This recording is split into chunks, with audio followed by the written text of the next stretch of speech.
எப்போவுமே இறால் வாங்கும்போது அங்கேயே க்ளீன் பண்ணி வாங்கிட்டு வந்துடுறது. இன்றைக்கி வந்து நாங்கள் ஊர்லேருந்து வரப்போ வாங்கிட்டு வந்தனால, நான் டைம் ஆயிடுச்சுன்னு சொல்லிட்டு நாங்கள் அப்படியே வாங்கிட்டு வந்துட்டோம். வீட்டில் வந்துட்டு தான் க்ளீன் பண்ணேன். இன்றைக்கி இறால் ஃபஸ்ட்டு வந்து அந்த தலைப்பகுதியும் வால் பகுதியும் பிச்சுட்டிங்க அப்படின்னா, நடுவில் உள்ள அந்த பார்ட்டிஷன் வந்து தனியாகவே கலண்டுரும். அந்த மேலே உள்ள தோலையும் நம்ம அந்த ரிமூவ் பண்ணிடணும். நடுவில் அந்த குட்டி குட்டியாக அந்த இருக்குல்ல அந்த பார்ட்டிஷனுமே நம்ம ரிமூவ் பண்ணிடணும். அதெல்லாம் ரிமூவ் பண்ணதுக்கு அப்புறம் வந்துட்டு நடுவில் ஒரு கத்தி வச்சு கீறணும் அப்படின்னா, அந்த குட்டியாக குடல் மாதிரி இருக்கிறது வந்து வந்துடும்.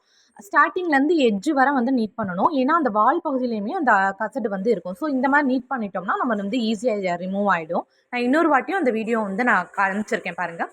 பார்க்குறதுக்கு கொஞ்சம் டிஃபிகல்ட்டாக இருக்கும், பட் ரொம்ப ஈஸி. தலைப்பகுதியும் வால் பகுதியும் நீக்கிட்டோம் அப்படின்னா மற்ற பார்ட்டிஷன்ஸ் எல்லாமே வந்து ஈஸியாக ரிமூவ் ஆகிடும்.